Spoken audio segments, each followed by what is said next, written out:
En compagnie de Patrick Lemoine, psychiatre, auteur de Éloge de l'ennui aux éditions Le Relier, nous retrouvons Charlie. Et alors, ce que nous dit Charlie, ça va vous plaire, Patrick Lemoine. Charlie nous dit j'ai découvert la solitude lorsqu'il y a eu une rupture et j'ai appris à aimer l'ennui. Hein, c'est un peu ça, Charlie.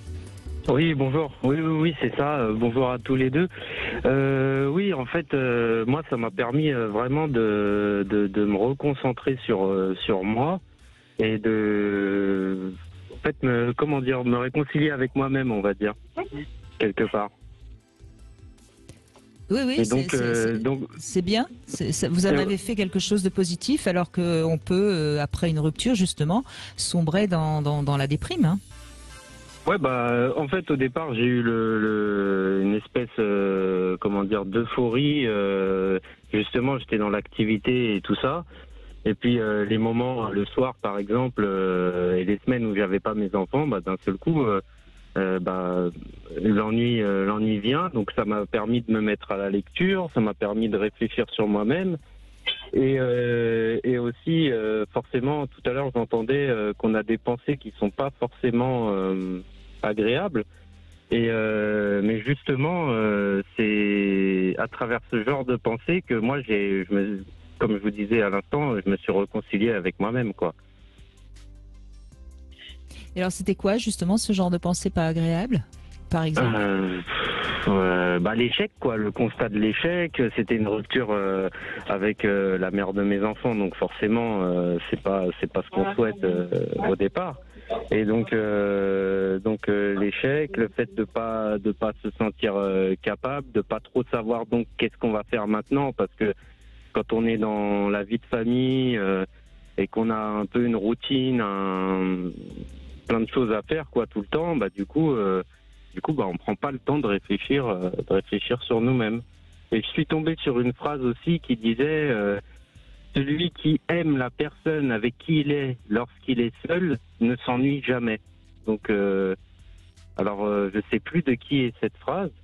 Et au final, c'est pour ça que je dis que ça m'a réconcilié avec moi-même, parce qu'on apprend à mieux se connaître et donc à mieux s'apprécier. Mais c'est sûr que c'est quelque chose. Oui. D'important, oui. Moi, je dis souvent, et pourtant c'est assez rare, je dis souvent, Patrick Lemoine, qu'il serait bien qu'avant de quitter, entre le moment où on va quitter le nid familial et le moment où on va s'installer avec notre première relation, ce serait bien qu'il y ait un temps où on vit seul. Et je trouve que ce temps-là serait utile, parce que ça nous apprendrait justement à vivre avec nous-mêmes et à peut-être mieux vivre avec les autres, avec l'autre, et éventuellement à mieux subir les ruptures. Qu'est-ce que vous en pensez, Patrick Lemoine ? Oui, je pense que la solitude est quelque chose qu'on devrait en effet apprendre. C'est pas les cours de philosophie, les confessions d'un rêveur sanitaire de Jean-Jacques Rousseau qui vont vraiment nous faire comprendre la chose. Mais à travers ce que dit Charlie, je pense aussi que ce qui nous enseigne, Charlie, et vraiment c'est chouette de sa part, c'est ce que mon ami Cyrulnik appelle la résilience. En d'autres termes, lorsqu'on se sépare, forcément on se pose la question, si on se quitte, si elle me quitte, c'est que je ne suis pas aimable, au vrai sens du terme. C'est que je ne suis pas digne d'amour. Et si je suis pas digne d'amour, c'est que je suis pas un mec bien. Et là, Charlie a été capable de se remettre en question, de se poser, de réfléchir, de bouquiner, de trouver des aphorismes qui aident.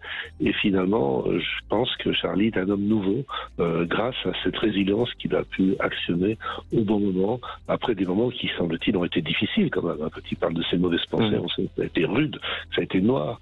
Mais là, là, c'est génial ce qu'il a réussi à faire, et c'est encore plus génial qu'il ait pu nous l'expliquer. Ouais, oui, vous en avez fait quelque chose, oui. Ah oui. Et oui, en fait, ça permet aussi de mieux se cerner soi-même, donc mieux savoir ce qu'on veut, parce que c'est facile de savoir ce qu'on veut pas, mais savoir ce qu'on veut, c'est vraiment quelque chose de compliqué. En tout cas, moi, je trouve. Et surtout, savoir ce qu'on attend de nous-mêmes, ce qu'on attend de quelqu'un, si on doit se remettre avec quelqu'un, et toutes ces choses-là, toutes ces questions existentielles. Je pense que le fait qu'on soit tous dans cette société du divertissement nous empêche d'avoir cette rétrospection en nous. et qui fait que on perd pas mal de temps et on reste très longtemps dans l'immaturité et je pense que ça doit bloquer pas mal de gens dans leur développement personnel, on va dire, ou même spirituel pour certains. Enfin, tout ça, quoi. Je pense que ça nous bloque pas mal. Dans les thérapies de couple dont je parlais tout à l'heure, après le premier entretien où je demande aux personnes de faire un courrier d'amour et de séparation, chacun des deux le fait, le lit à haute voix devant les autres, et l'entretien suivant, c'est ce que j'appelle la corbeille de remariage. Et chacun doit venir avec la liste de ce qu'il offre à l'autre. Je vais peut-être aller un peu moins au foot avec mes copains le dimanche et te laisser un peu moins seul. Mais je te demande, s'il te plaît, de pas rire de moi avec tes copines. Enfin, je suis dans le cliché, bien sûr. Hein. Mais chacun des deux doit apporter une corbeille symbolique et dire ce qu'il va donner à l'autre et ce qu'il attend de l'autre. Et à partir du moment où les deux sont capables de le faire, alors on voit que Charlie, lui, il l'a fait tout seul et il est en train de réfléchir à ce qu'il attend de l'autre et peut-être à ne pas refaire les erreurs qu'il a commises avec son premier couple. Et je pense que ça va marcher. C'est forcé. Avec tout ce qu'il a réfléchi, il va forcément réussir maintenant. Bah oui, parce que vous êtes en accord avec vous-même aujourd'hui, Charlie. Donc vous n'êtes pas dans l'attente de quelqu'un qui va combler tout ce qui va pas chez vous. Vous n'êtes pas dans l'attente de la femme parfaite qui serait.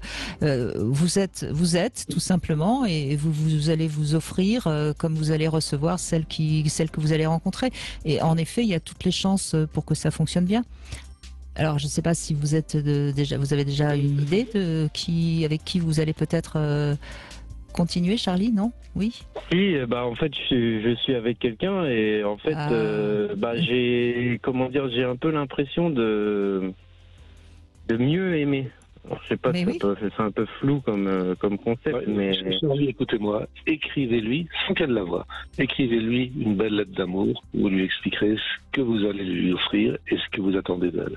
Et ensuite, brûlez-la. Je parle de la vie. Ensuite, je la brûle.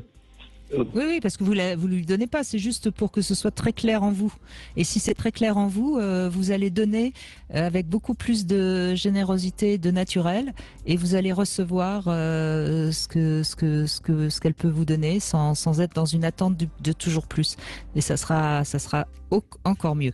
Mais merci de ce témoignage, Charlie, parce que je suis ravie, j'adore quand on termine par un témoignage positif sur un sujet qui a priori n'était pas positif, mais avec Patrick Lemoine, c'est toujours positif. Patrick Lemoine, merci. J'ai pas vu passer les 2 heures, donc je ne me suis pas ennuyée. Voilà. Je vous le conseille, Éloge de l'ennui. Ça s'appelle comme ça, et c'est aux éditions Le Relier. Le sous-titre, Une brève histoire de nous. Et c'est vrai que ça parle de nous, l'ennui, bien sûr. Merci beaucoup, Patrick Lemoine.